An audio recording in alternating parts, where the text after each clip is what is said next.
Good afternoon, ladies and gentlemen, and welcome to our Impact Investment seminar. My name is Paul Heath. I'm the CEO of Koda Capital, and it's my pleasure to be your host for the seminar this afternoon. Before I begin, I'd like to pay my respects to the traditional owners of the land in which we are dwelling. It's important that we respect and acknowledge that people have been here long before us, and I would like to pay my own respects to elders past, present, and emerging. Today, we've got a very busy agenda and some very good guests to talk about impact investing and how you might use it in your portfolio. The agenda is here in front of you today. There's just a couple of things I wanted to highlight. I'm going to give a quick update on Koda Capital because I know that a number of people on the webinar might not have heard of Koda before, and how impact is emerging as a theme in the way we build portfolios.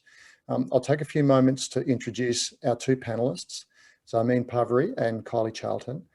And then throughout the webinar, we're going to explore a number of different themes on impact investment, how we define it, how we measure performance, the impact universe, how it's researched, and some outlooks.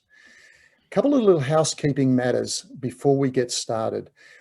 You can use the Q&A function in Zoom to send questions through, and to the extent that we can, we will include those in the discussion wherever we possibly can. And finally, at the end of the webinar, there's a brief survey, and we would really like you to take a few moments to complete that survey. Your feedback is valuable in the way we will shape these things going forward. And so please take the time to do that. My commitment is I'll take the time to read it and adjust it in the way that we do things. So just a very quick update on Koda Capital. A couple of little things we'd like you to know about us. We're an independent wealth management firm. Independence is important. We don't have any conflicts of interest in the way we offer advice. And we think that in a service proposition where you need to build trust between us as advisors and our clients, not having conflicts of interest is critical to that.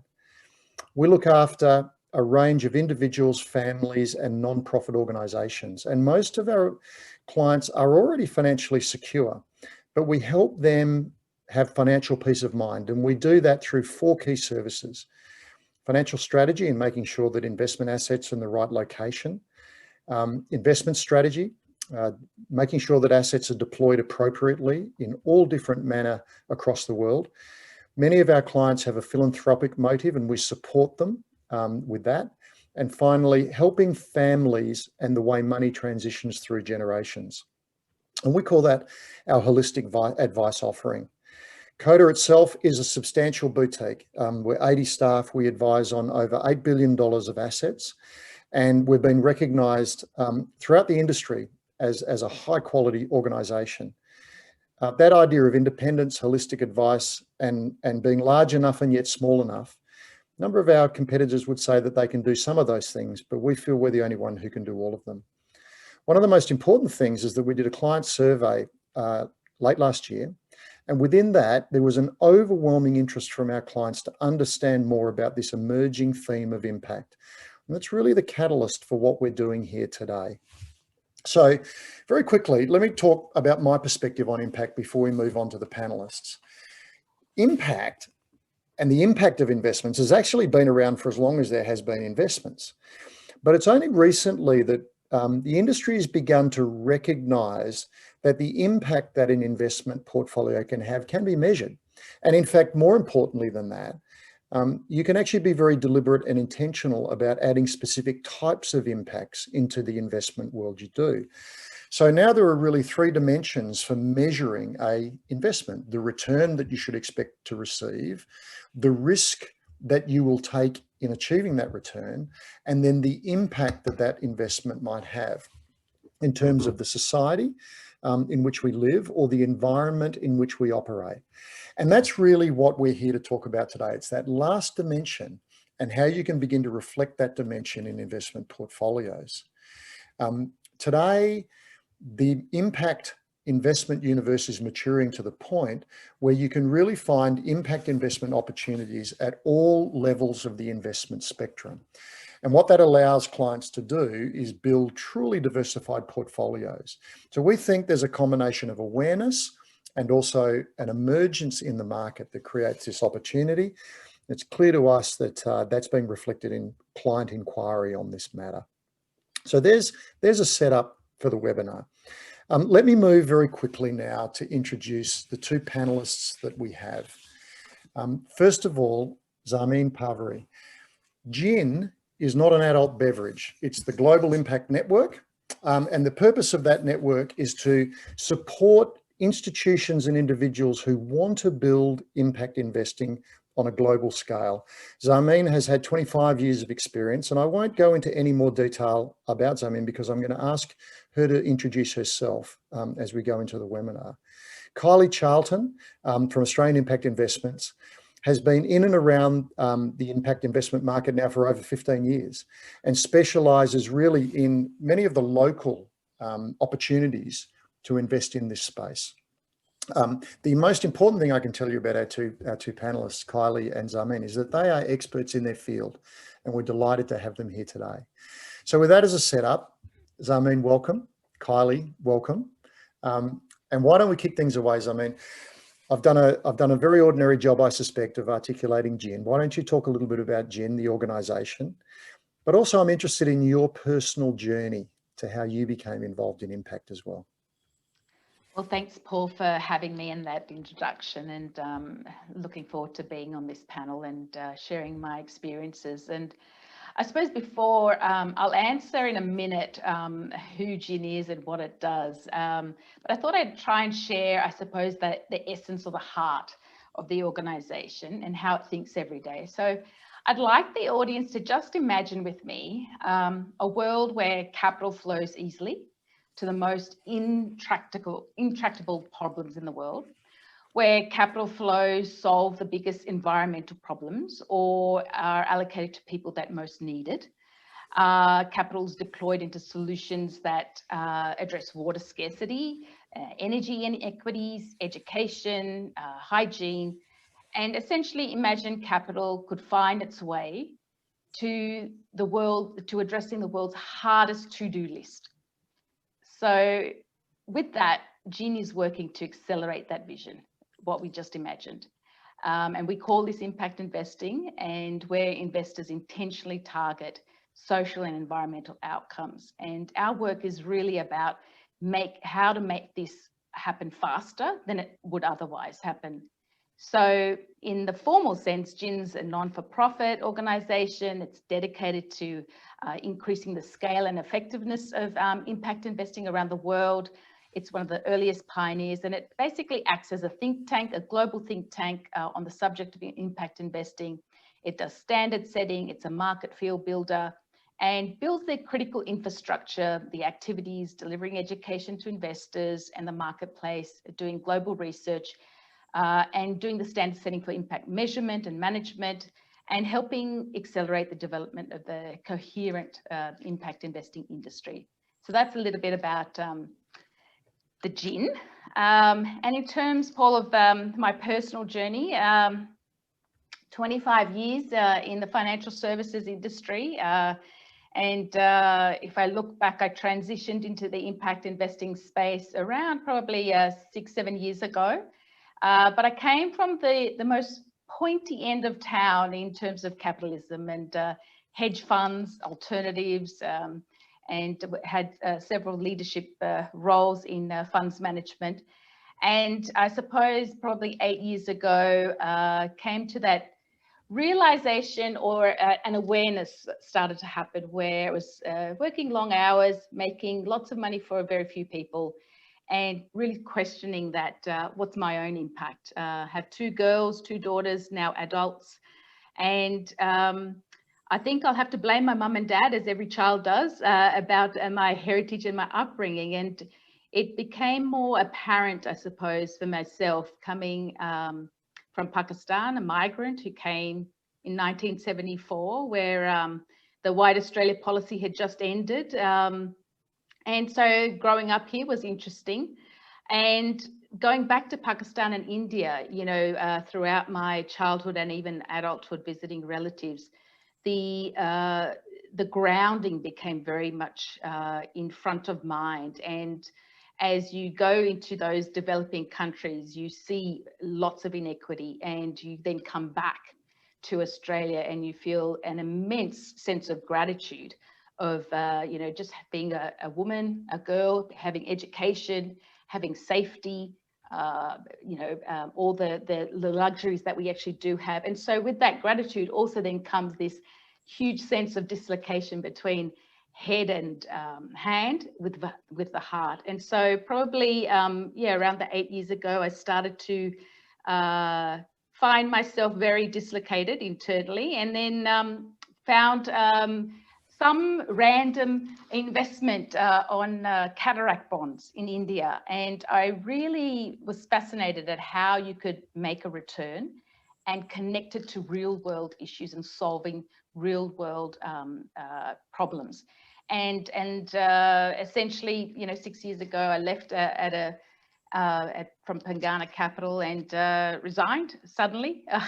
And without a job, and landed very quickly into the impact investing space. And the rest is sort of history in terms of I'm now a VC impact manager working on climate solutions with deep tech. I'm on the GIN advisory doing this role 1 day a week, and really very much focused on using my finance background for good. So I might stop there. Fantastic. Thank you for sharing that story. Kylie, tell us a little bit about Australian Impact Investments. And again, as Armin did, a little bit about your journey to this space. Yeah, okay, I might, I'll do it in the reverse order, Paul, and thank you so much to Paul and the team at Koda for bringing this together and the opportunity to join you. Australian Impact Investments has actually had the privilege of working with the team at Koda since 2018 to help them, build out and really be able to offer a deep service around impact to its clients. So it's been a great privilege to have the opportunity to work with the team. But just stepping backwards to my own personal journey, it's interesting to hear Zarmeen talk about those differences between living here in Australia as a migrant and then going between India and Pakistan as well. I think a lot of my your drive towards moving into impact investment after having had just over a decade working in commercial investment banking, both in Australia and in New York as well. I worked for Citigroup. Was the fact that I had travelled into many of those emerging countries and really identified the differences between that. I mean, I grew up as a middle class white girl in Canberra with access to everything that you could ever really need. And, sort of first generation of our family to go through tertiary education. But, I recognized, I think, through that travel that there was what, I eventually sort of started to term postcode privilege.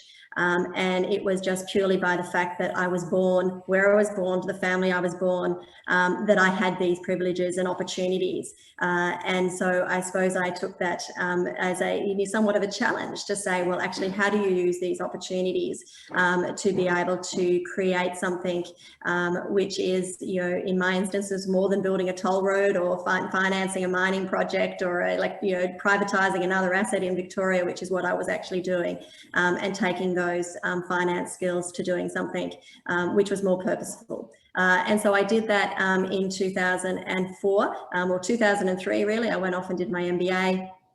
Then after my MBA, was fortunate to head up a capital markets group for a not-for-profit in the US, who was really spearheading a lot of the work around capital markets in the financial inclusion space in microfinance.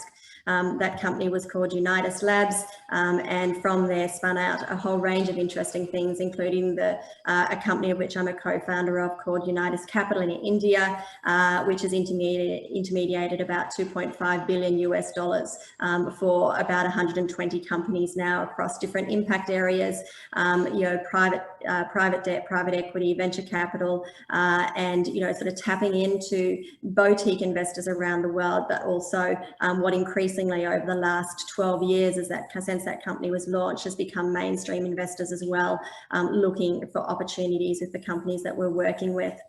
I personally, though, returned home to Australia in 2009, I should say, and really have built since then around, contributing and helping build the impact ecosystem here in Australia. I have done advisory work for both the state government and Commonwealth government on some of the very early initiatives around impact investing, including the first social impact bonds, the social enterprise development investment funds, out of which organisations have really grown, such as SVA and Social Enterprise Finance Australia as well, or CEFA as it's more commonly known.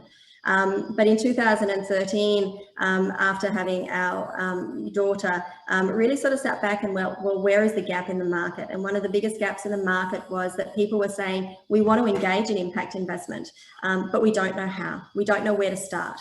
And at that time, F Invest came and had a conversation with me, and one of the things they had been doing for many years, they have a 33-year history in the market, was actually creating values-aligned portfolios for their clients. Yet that was really focused around the screening of listed equities. Yet one of the biggest gaps in their portfolios was in the private unlisted markets. Yet to do something, they recognised that there really was a need for your dedicated specialised team to be able to do the due diligence on opportunities that came across the desk. It was no use looking at opportunities and going, oh, that's a really nice thing to do. You need the discipline of an investment professional in there as well to sort of look at it and go, well, what is the risk and reward of this investment alongside what is its impact? And that's what was the, I suppose, the genesis for Australian Impact Investments. We launched in 2014.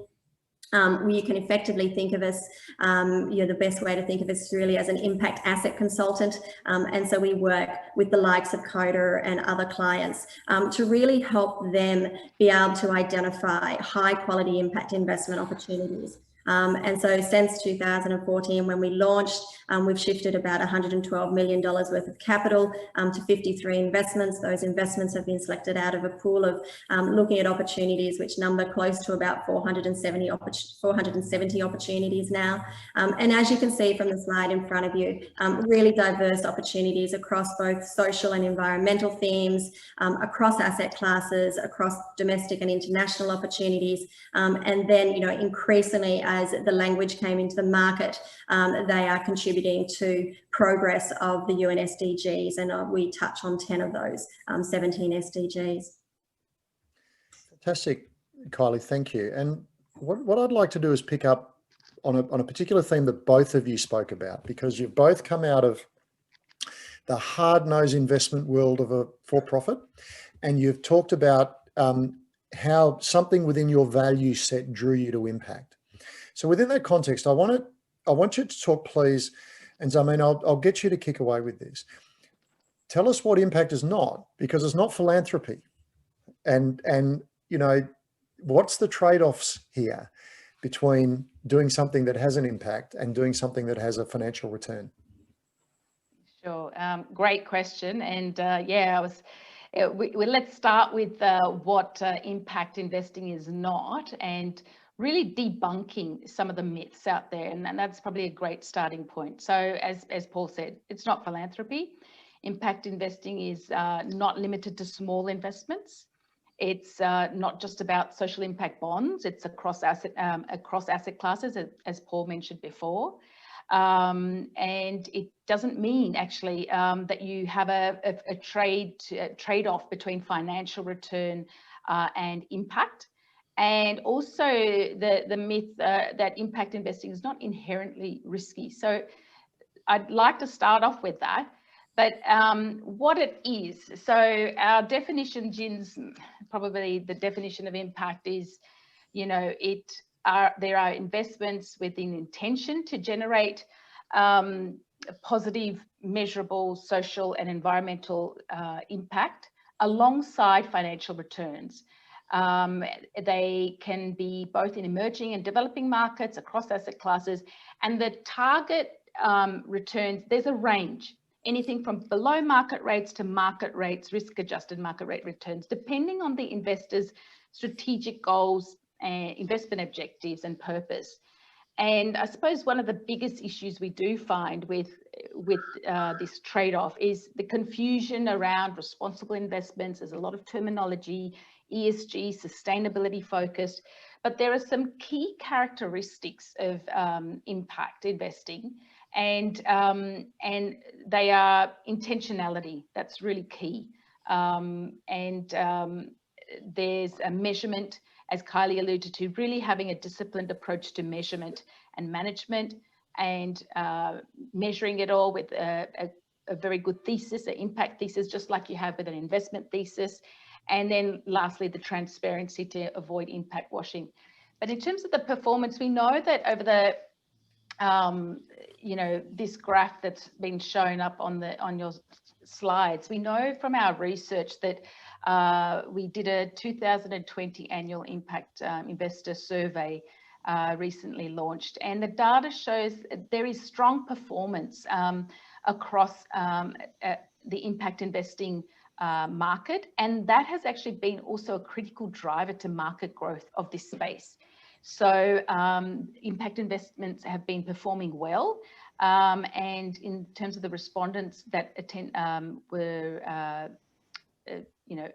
looked at this survey, 88% of the respondents reported meeting or exceeding their financial expectations. That's pretty huge on the financial expectations.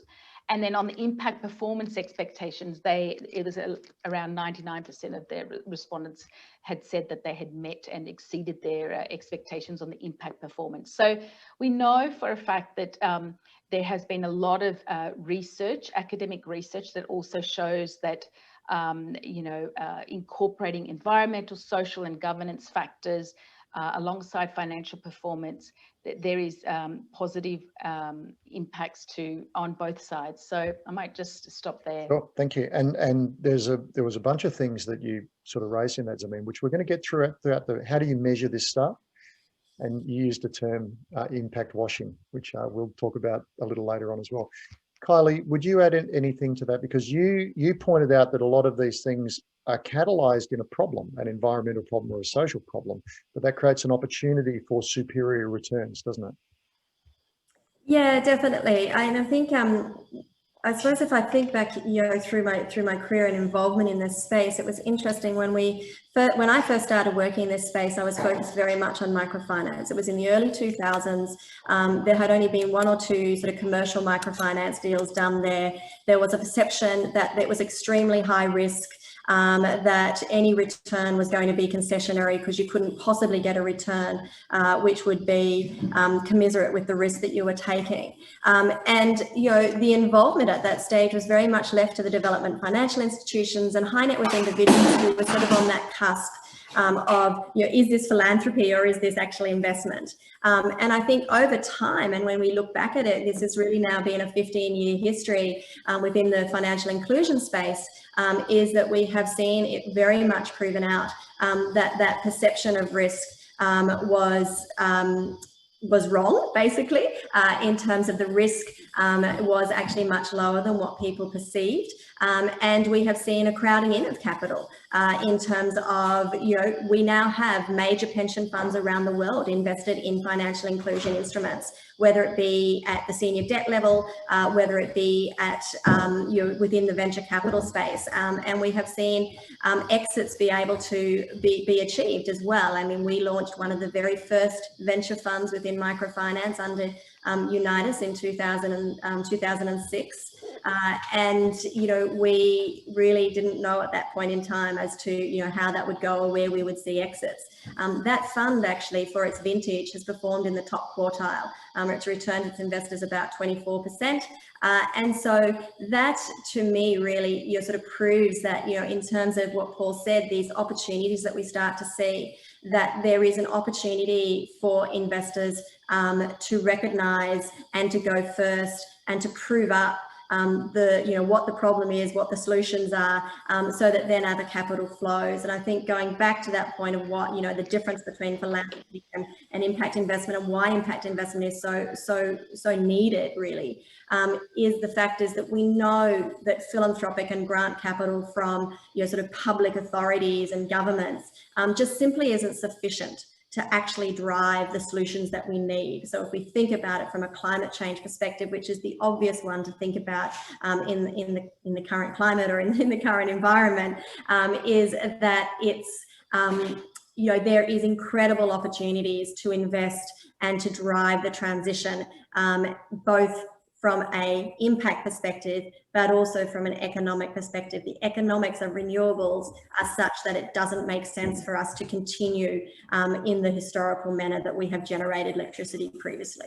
Yep, thank you. And Kyle, I'm going to ask you in a few moments to give us some of those examples, some real life examples of those things. But Zarmeen, before we do that, can you talk a little bit about how the market has evolved?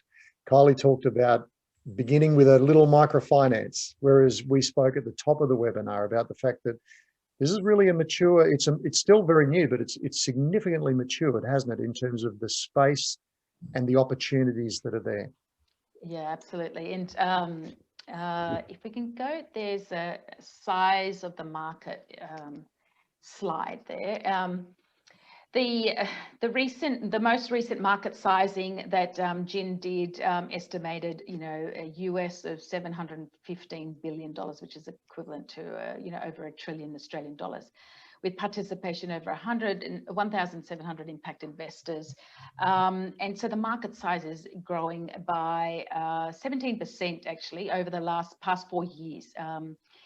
In East and Southeast Asia, we know that the growth rate has been even higher at around 23%. And if you look at a 10-year period in our region, the Southeast Asian region, between 2007 to about 2017, there's been significant development with around over $900 million deployed, over 225 deals. During 2019 alone, investors allocated $47 billion across 9,807 impact investments. That's the stat there. So in terms of the myth that there aren't deals and impact investments out there, that's certainly changed over the last 10 years. More people getting into the marketplace and across different thematics. So yeah, the marketplace is shifting in terms of new product, capital being deployed, sophistication, as Kylie mentioned before, different financing vehicles coming about, and also thinking about the marketplace for investors. Kylie mentioned the asset owners. There's huge movement when asset owners and large asset managers like Pendle, Goldman Sachs buying over impact investing specialized teams. You can see that it's not a fad.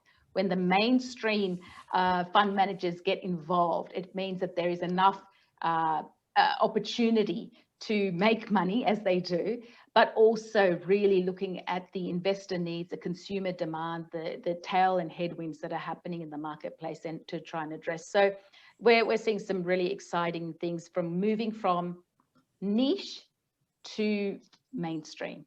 Yeah, thank you. And Kylie, can you help us understand, are we seeing the same thing in the Australian domestic landscape as Zarmeen described on a global scale? Yeah, definitely. We've seen strong growth in the Australian market, and the latest stat on the Australian market sizing is it sits at about 20 billion, and that's significantly up. It's about a 4-fold increase from the last measure of the market, which was done 18 months ago.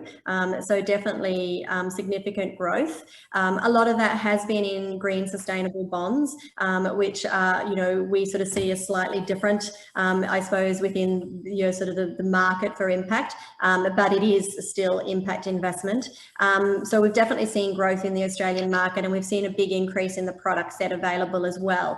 I mean, if you'd have said to me 2 years ago, what opportunities do we have? And I'll talk through opportunities in a moment. I would have said, oh, look, there's a couple, but actually now when people come to us, we can say, well, here's opportunities which are live, open, available for you to engage with across asset classes, across impact areas. And that's sort of a consistent thing that we actually have on our pipeline now or on our approved list. So definitely the product set's increased and the growth of the market's increased. I think there's a few key differences between, experience domestic and globally, is that Australian investors have, and this is actually even within traditional investment as well, they have a really strong bias towards domestic investments. And so it's interesting with impact as well. Zameen and I both talked about that sort of, I suppose, that,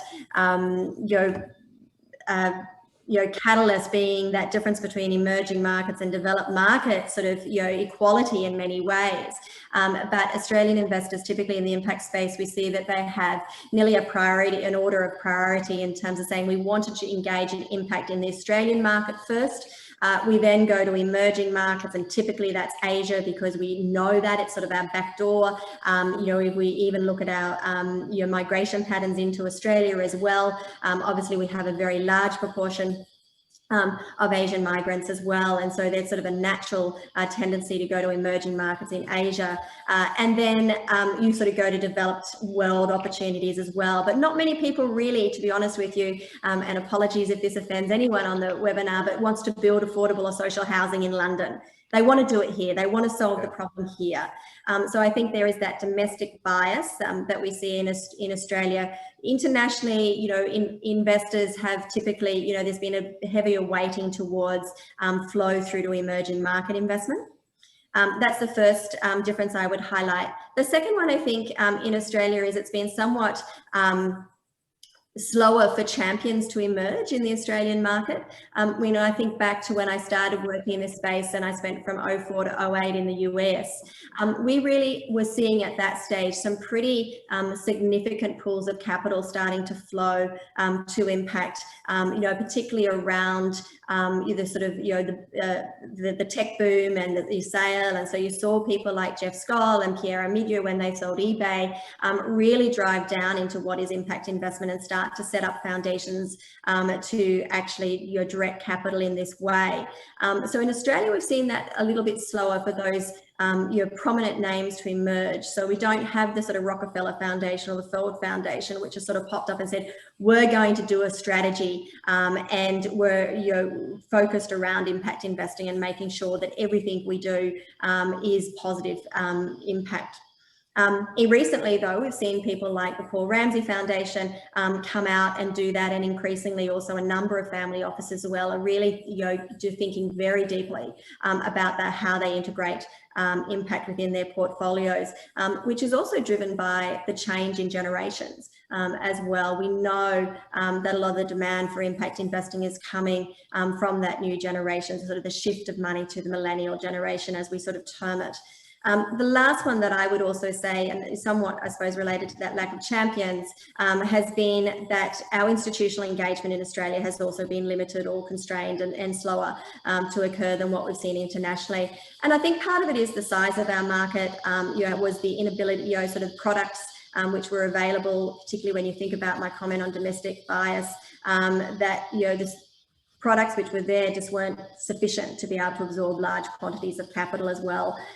So we've seen that rise as well. But I think it's been interesting, particularly over, probably even if I reflect 12 months, along, that the level of comfort of moving from a two-dimensional assessment for investments to a three-dimensional assessment of investment, which goes from risk-reward to risk-reward impact, that's becoming increasingly talked about, and people are becoming increasingly comfortable that we no longer have to bifurcate our efforts with our capital to do well over here with our philanthropy dollar, and to do good with our philanthropy dollar, I should say, and do well with our investment dollar, that those two can come together.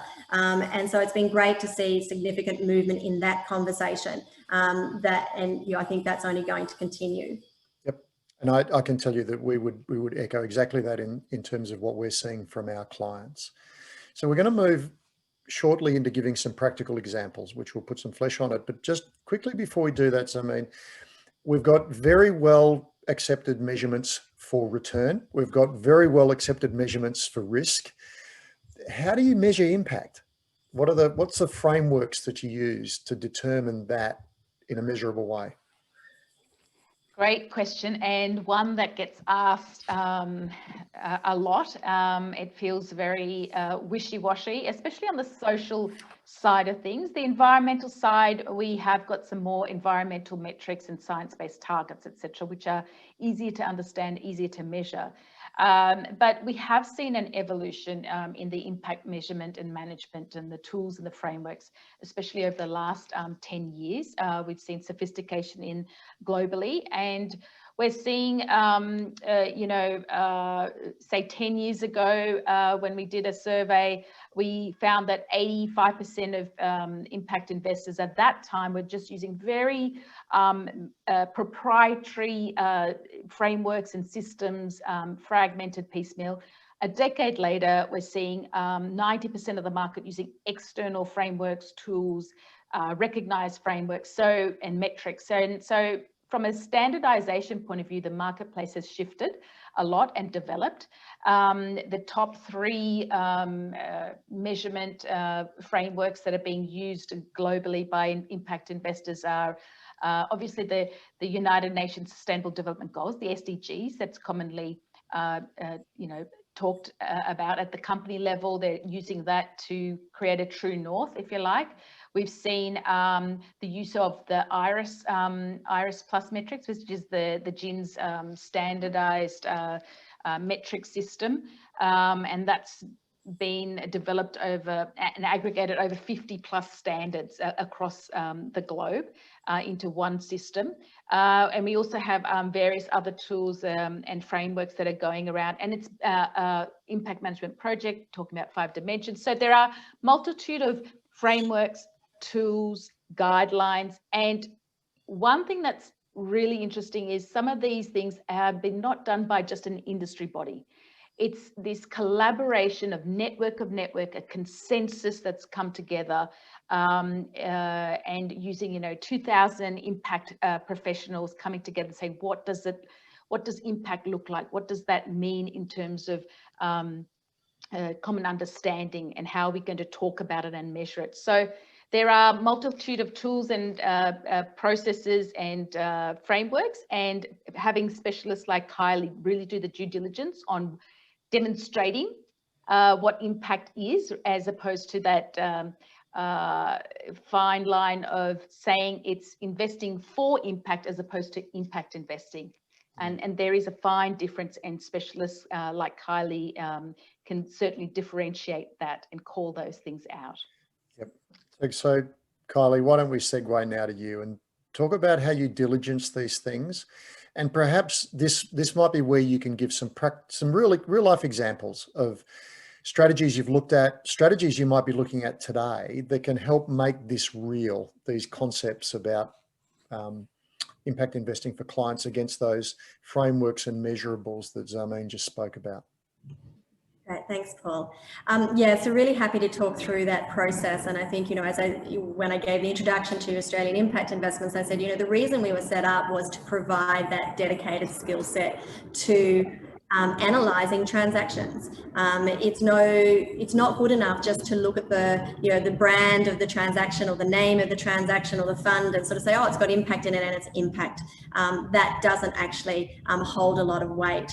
And so I suppose our process and our role, and particularly our role with Koda, is to ensure that they have a high quality impact investment pipeline to be able to discuss with their clients and to integrate into their clients' investment strategies that they have set forth, worked out with them.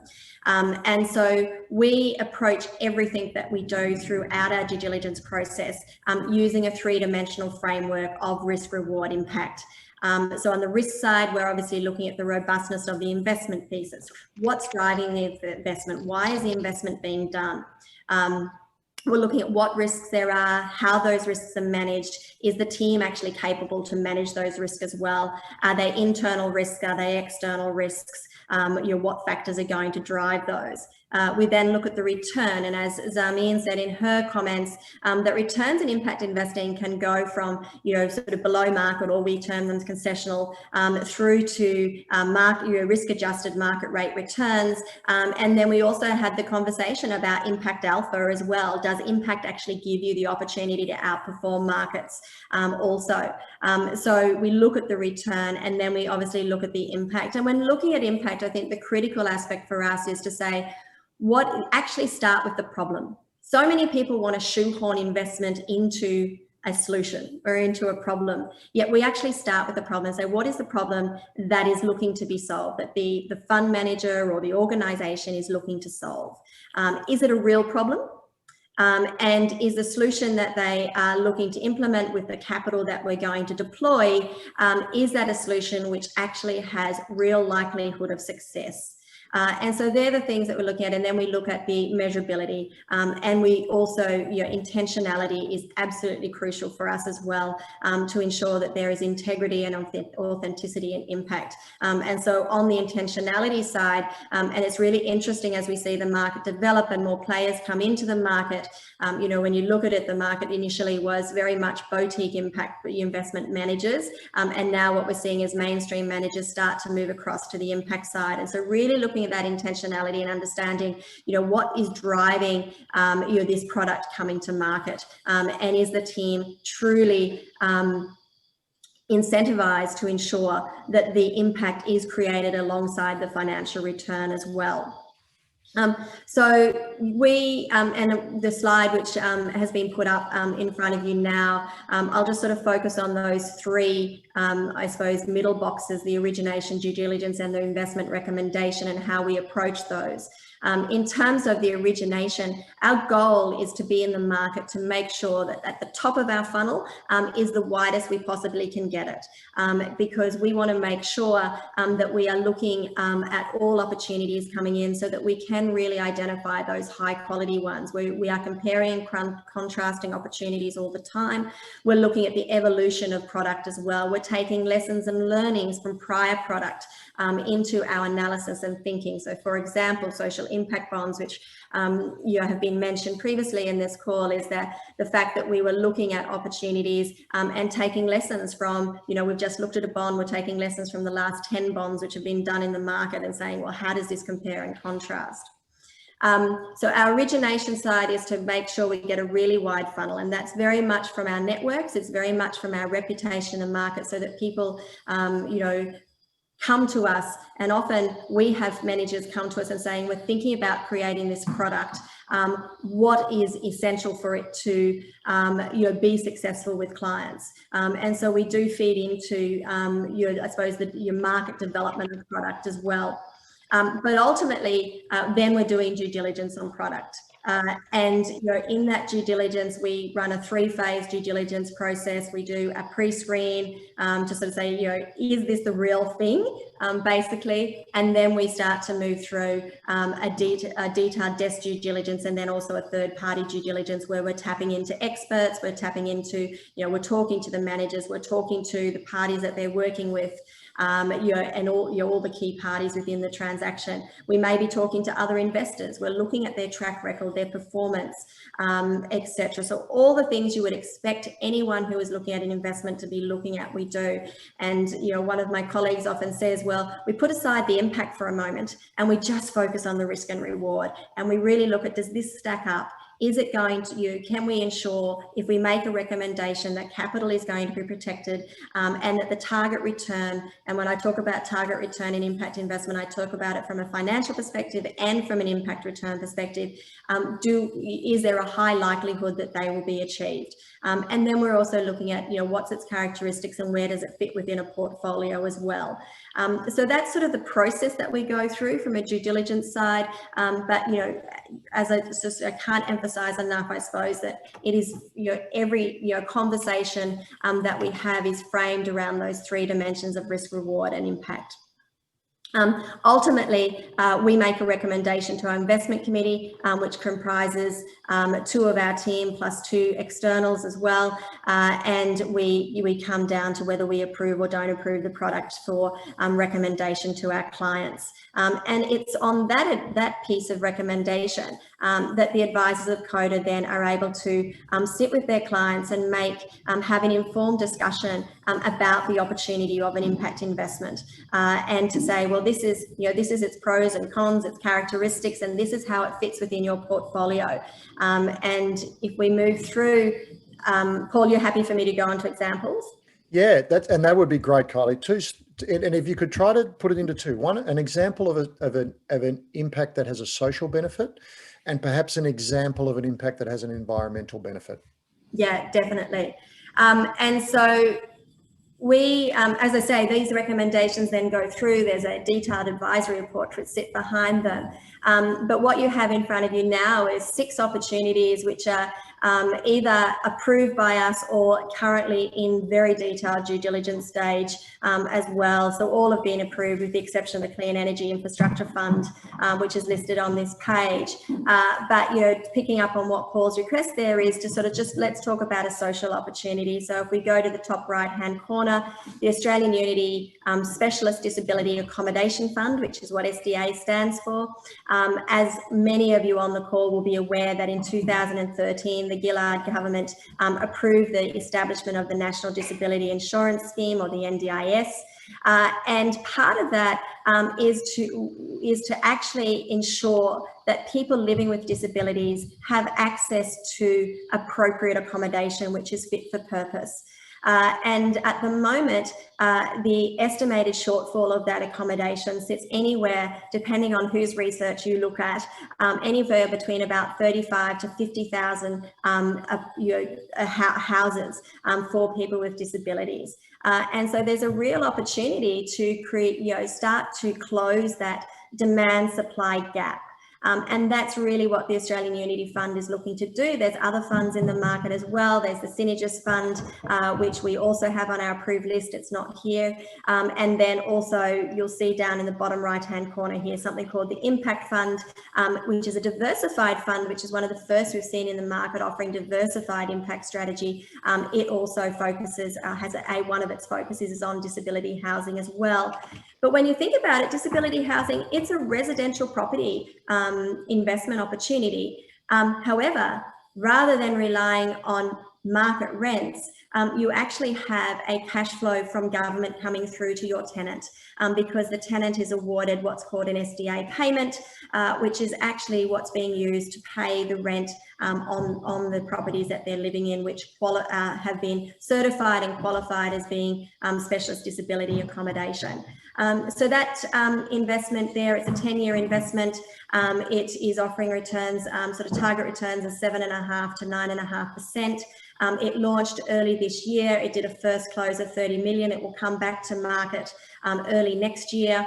And at the moment, it has, with that initial capital, it's finished construction and tenanted 18 apartments. It has another, it's about another 20 apartments to add from that initial 30 million of capital, and it's tracking with strong performance. And I just looked at the performance as at the end of September, is just on 5.3%, and it's paying a yield as well. I mean, in this market, clients are looking for yield. It's becoming harder and harder to find. So, for us, it's also identifying investment opportunities which actually meet clients' needs, both from a yield perspective and from a capital growth perspective.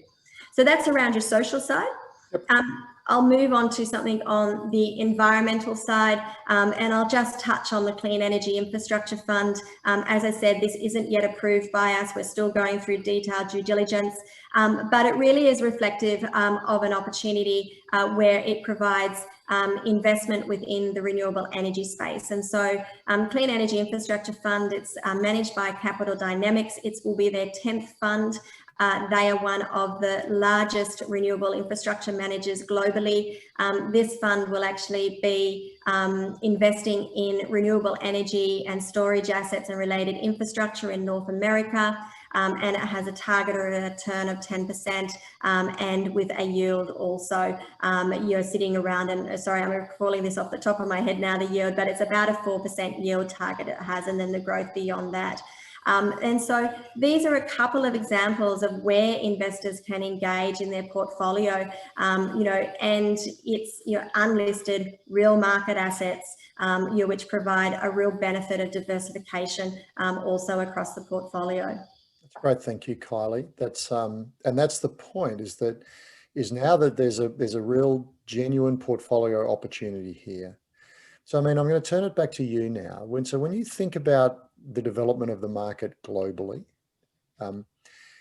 two questions. Would you give us a sense of the outlook that you think about it, but perhaps more so, what are you most excited about, what you see on the landscape? Yeah, outlook, the positive trajectory, and look, if you look back at what Kylie's examples are, it's really the development and sophistication of products that are coming out, and that those return profiles. If you've got an overall portfolio, you've got, you're not all in listed equities, you have a diversification of portfolio, and those examples that Kylie went through are real, exciting opportunities that when you look with an impact lens, you can actually invest and align your capital as a force of good. And so, from a outlooks perspective, we're seeing multitude, not even in impact investing, just sustainable finance. We're seeing diversity of green bonds, blue bonds, humanitarian bonds, on that side. We're seeing major institutional investors, as Kylie mentioned before, the Dutch and Nordic pension funds moving across into those bonds. We're seeing new financing in capital markets. We're seeing innovation in terms of blended finance transactions. And this is one of the exciting areas that I'm seeing, is where all types of investors are actually coming together in the one transaction, where you can have an investor who's just focused on commercial financial returns, co-investing with philanthropy, co-investing with impact investors, and doing a capital stack, if you like. Investors taking first loss guarantees and creating a de-risking mechanism for other investors who want to do financial first returns. So you're seeing lots and lots of innovation, lots of trends, and these financing structures towards impact, towards real connection to real economy. And that's probably the exciting space. And we're also seeing the non-for-profits also coming into the financial markets. We've got the Save the Children Foundation literally launching its first impact fund. So we're seeing new entrants also coming into the space, and this convergence, if you like, from hard capital capitalistic side and philanthropy coming into this middle space. And that's, I suppose that's the balance of life, which is very exciting for you, having been there at the beginning. So, yeah, it's great. We've had a couple of questions come in over the Q&A line, and I'm going to try and triage these if we possibly can. Two of them, Kylie, I'm going to bundle up and send down to you. The first one is, often real assets don't offer liquidity. The funds that you look at, do they have liquidity opportunities? And then dovetailed with that is, one of the questions has been asked about the Victorian government announcement of a huge package for social housing. And what does that do? Does that catalyse more impact investment in the space? So perhaps you can answer both of those questions. Yeah, definitely. Whoever has asked the question, yes, you are right. Liquidity is something which is often limited within the real asset space and within the impact investment space. I think, however, that's that challenge or limitation has really been recognised by managers, and managers are increasingly working to offer liquidity windows and options and sort of redemption time periods for investors as well. And so the two funds that I spoke about, the Australian Unity SDA and the Capital Dynamics, they're both 10-year funds, which is relatively long, but then you have something like the Impact Fund, which is offering redemption windows at year 5. And so it's, there's a range across what we do. And, I think what the other aspect of it too is one of the key things we have been doing in the market is basically offering sort of a grey market for impact investment as well, where there has been a change in circumstances for investors and they're needing to liquidate something in their portfolio. And sometimes it's, because of wills and estates being managed. Sometimes it's investors saying, we helped catalyze this, now we want to move on to doing something else with our capital, and we're really happy to move this investment on. And, because of the increasing growth in the impact market, from a client-based perspective, and increased number of investors, there typically is opportunity to actually do private sales and marketing of your real estate opportunities and trade those units. So there is mechanisms which are available, and I think the most important thing though is the managers are trying very hard to offer appropriate liquidity within markets. Although the illiquidity is no different to what you see in a traditional investment market for real assets as well. And I think that's the thing we need to often think about. We sometimes hold the impact investment market to a higher account than what we do our own, our traditional investments for whatever reason. Yeah. And so, I mean, the other question that came through was a slightly a different one. It was how do we need to think differently about our economic philosophy with this additional dimension of impact? It's, the traditional, I suppose, philosophy, the modern portfolio theory, right? The risk and return trade-off. It's only using two factors, risk and return. And we know that there is that third dimension. And it's almost, instead of the triangle, I often see it as a square now.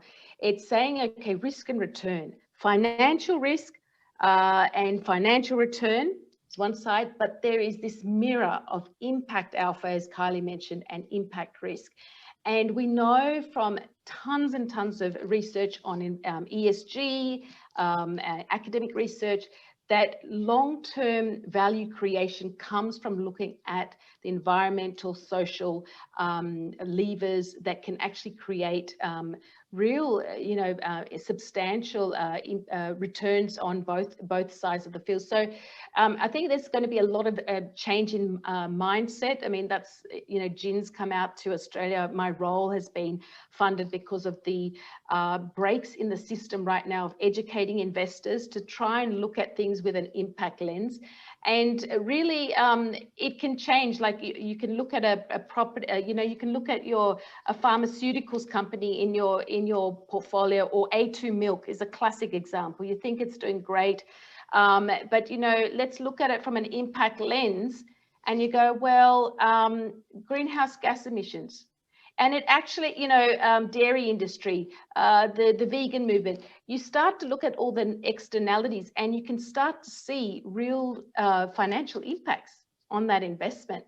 And you're missing out actually on really assessing even traditional investments. So I think it's just going to be a lot of education, but trying to look at it with a different pair of glasses and seeing what's happening. And, we'll probably all look forward to the day when it's just called investing. Correct. And the way that comes together. I'm very thoughtful about time, and we could talk about this topic for a lot longer. For those of you who are on the webinar, this is going to be number one of a series of these things. And so we sort of deliberately wanted to set up the concepts initially. And as we move forward, we'll be able to get more specific about different things. But in the context of time, it's probably appropriate that I do a couple of things. First of all, I wanted to formally thank our panelists, Zarmeen Pavri and Kylie Charlton. That was a fantastic introduction, and I really appreciate you being available to talk to our clients on this topic. And of course, Kylie and Koda, we work together in making sure that we have a pipeline of opportunities for clients. So thank you both for your time today. Thanks very much to the participants. We're aware that an hour of your time is valuable, and we really appreciate the fact that you've chosen to spend that with us and learning about what we think is a very exciting sector of the market. Just a final reminder that there will be a survey afterwards, and please take the time to complete that. Your feedback's valuable in helping us shape these things for what is of interest to you. And we will certainly spend the right amount of time on that. And so I appreciate everybody's time. Thank you. And we look forward to the next webinar on impact investing.